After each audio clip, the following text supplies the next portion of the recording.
మనిషి నవ్వే క్షణాలు అబద్ధాలు కావచ్చు, కానీ ఏడ్చే క్షణాలు మాత్రం ఖచ్చితంగా నిజాలే. కఠినమైన జీవిత సత్యం ఏంటంటే, ఆరుబయట గడ్డి పెరిగినంత త్వరగా తులసి చెట్టు పెరగలేదు. అలాగే మోసం చేసినవాడు అభివృద్ధి చెందినంత వేగంగా మంచివాళ్ళు అభివృద్ధి చెందలేరు కాదంటారా? విలువలేని ప్రేమను నువ్వు ఎంత ప్రేమించినా చివరికి నీకు ఆ విలువే లేకుండా పోతుంది. కాబట్టి నీ విలువను తగ్గించే ఏ బంధాన్ని కూడా విలువగా చూడకు. జీవితంలో సంతోషంగా ఉండాలి అంటే కావలసింది ఆస్తులు అంతస్తులు కాదు. నీకు నేనున్నాను అని ధైర్యం చెప్పేవారు ఉంటే జీవితమంతా సంతోషంగా జీవించగలం. ఈ రోజుల్లో బంధం అనేది తామరాకు మీద నీటి బిందువు లాంటిది. అది ఎప్పుడు జారిపోతుందో ఎవరికీ తెలియదు. అందుకే ఎవరి మీద ఎక్కువగా ఆశలను పెంచుకోకు. ప్రశాంతంగా జీవించండి. ఒక్కరోజు దాటితేనే విరిగిపోయే పాలల్లో ఎన్నాళ్ళైనా పాడవని నెయ్యి దాగి ఉంటుంది. వ్యక్తిలో లోపాలను చూడడం మానేసి ఆ లోపాల వెనుక అద్భుత గుణాలను గుర్తించగలిగితే మనం కూడా ఒక అద్భుతమే అవుతాం. నమ్మితే ప్రాణం ఇస్తామంటారు. ప్రాణం ఇవ్వాల్సిన అవసరం లేదు. ప్రాణమున్నంత వరకు నమ్మక ద్రోహం చేయకుండా ఉంటే చాలు కాదంటారా? మన దగ్గర ఎంత డబ్బైనా ఉండవచ్చు, కానీ అవతల వారిని చులకనగా చూసే జబ్బు మాత్రం ఉండకూడదు. ఆత్మాభిమానం ఉన్నవాళ్ళు తమకు అవమానం జరిగితే అప్పుడు ఏమీ చేయలేకపోయినా జీవితంలో మాత్రం ఎప్పుడూ మర్చిపోరు. ప్రతి ఒక్కరికి తమ తమ భావోద్వేగాలుంటాయి. ఎవరిని నొప్పించకుండా మాట్లాడటం నేర్చుకోండి. కోపంలో వచ్చిన మాటను పట్టించుకుంటే మనసు విరిగిపోతుంది. అదే కోపం వెనుక ఉన్న బాధను అర్థం చేసుకుంటే ఆ బంధం నిలబడుతుంది. అలా ఉండగలగడానికి మనకు కావలసిన ఆయుధాలు 2: నవ్వు, అలాగే మౌనం. చిరునవ్వుతో చాలా సమస్యలు పరిష్కరించుకోవచ్చు, అలాగే మౌనంతో చాలా సమస్యలు రాకుండా చూసుకోవచ్చు. గుర్తుంచుకోండి, జీవితం అంటే ఇంతేనా అని ఇప్పుడు అనిపించవచ్చు, కానీ ఒక వయసు వచ్చాకే అర్థమవుతుంది. నువ్వు మోస్తున్న బాధ్యత, నిన్ను నమ్ముకున్న మనుషులు, నిన్ను పరిగెత్తేలా చేసే ఏదో ఒక అవసరం. మనిషికి వయసు పెరిగే కొద్దీ అనుభవం పెరగాలి, ఆలోచన విధానం మారాలి, ప్రవర్తనలో మంచి చెడు తెలుసుకోగలగాలి.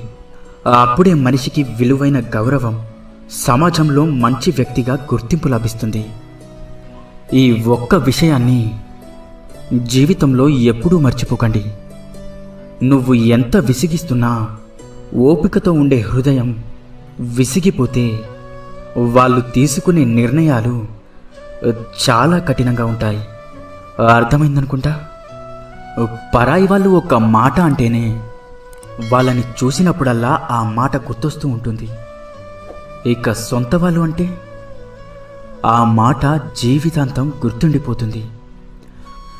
కడుపు నిండిన వాడికి పెట్టిన అన్నం, సముద్రంలో కురిసిన వర్షం, ధనవంతునికి ఇచ్చిన బహుమానం, పగలు వెలుగుతున్న దీపం, బంధనాలు లేని బంధం, అసమర్థులతో వ్యాపారం, హద్దులు లేని స్నేహం, నిజాయితీ లేని ప్రేమ, ఇవన్నీ బూడిదలో పోసిన పన్నీరు లాంటివి. అంతా వ్యర్థమే. సంపాదిస్తున్నంతకాలం మనం అందరికీ ఆత్మీయులమే. ఒక్కసారి సంపాదించడం ఆగిపోతే సొంత ఇంట్లో కూడా పరాయి వాళ్ళమైపోతాం. బంధం తెగిపోతుందని తెలిసినా సరే నిజమే చెప్పండి. అబద్ధాలు చెప్పి నమ్మకం మాత్రం పోగొట్టుకోకండి. ఎందుకంటే తెగిన బంధం ఎప్పుడైనా తిరిగి కలవవచ్చు, కానీ పోయిన నమ్మకం మాత్రం ఎప్పటికీ తిరిగి రాదు. అందంగా లేదని భార్యని, అర్థం చేసుకోవడం లేదని భర్తని, నీకు అండగా ఉండడం లేదని తమ్ముణ్ణి, అహంకారం చూపుతున్నాడని అన్నని, ఆస్తి పంచడం లేదని అమ్మా నాన్నని, అవసరానికి ఉపయోగపడడం లేదని అక్కా చెల్లెల్ని, అవసరానికి వాడుకున్నాడని స్నేహితులని, అలా అందరినీ వదిలేసుకుంటూ వెళ్తుంటే చివరికి ఏదో ఒకరోజు మనం కూడా ఈ ప్రపంచాన్ని వదిలి వెళ్ళాల్సి వస్తుందేమో. ఒక్కసారి ఆలోచించు. తీపి ఉండాలే కానీ చీమలకి కుదవా. కాసులుండాలే కాని చుట్టాలకేం కుదవ. ఉప్పు తగిలితే చీమలు ఎలా అయితే చెదిరిపోతాయో, మనకు నొప్పి కలిగినప్పుడు కూడా చుట్టాలు అలానే వెళ్ళిపోతారు. మనసు ఒంటరిది.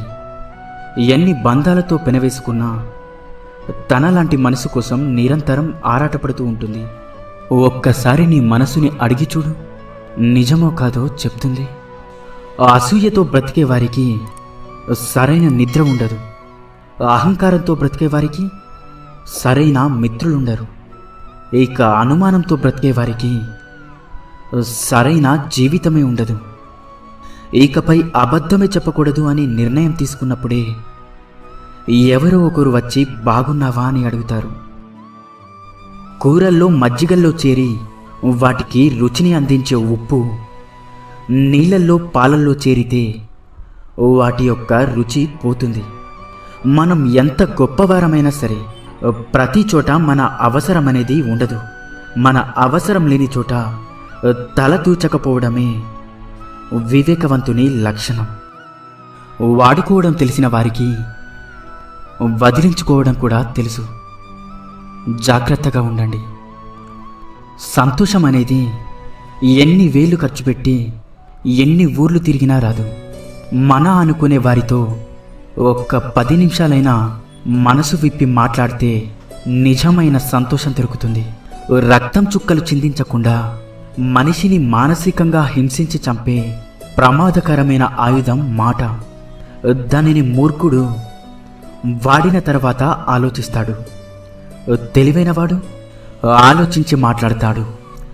జీవితంలో కొన్నిసార్లు ఒంటరిగా నడవడం కష్టంగా ఉండొచ్చు. కానీ ఆ ఒంటరితనమే డబ్బు విలువ, మనుషుల విలువ, సమయం యొక్క విలువ, అలాగే జీవితం యొక్క విలువ అన్నీ నేర్పిస్తుంది. కారణం లేని కోపం, గౌరవం లేని బంధం, బాధ్యత లేని యవ్వనం, అలంకరణతో వచ్చే అందం ఎక్కువ కాలం నిలబడవు. మనం బాగుండాలి అనుకునేవాడు కోపంగానే మాట్లాడతాడు. మనల్ని మోసం చేయాలి అనుకునేవాడు ఎప్పుడూ నవ్వుతూనే మాట్లాడతాడు. ఎంత బాగా బండిని లాగినా గుర్రానికి జాటి దెబ్బలు తప్పవు. ఎంత రుచికరమైన పండ్లు ఇచ్చినా చెట్టుకి రాళ్ల దెబ్బలు తప్పవు.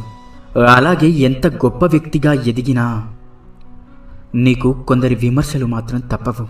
ఇన్ని మంచి సూక్తులలో మీకు ఏ సూక్తి నచ్చిందో కింద కామెంట్ చేయండి. అలాగే ఈ వీడియో మీకు నచ్చినట్లయితే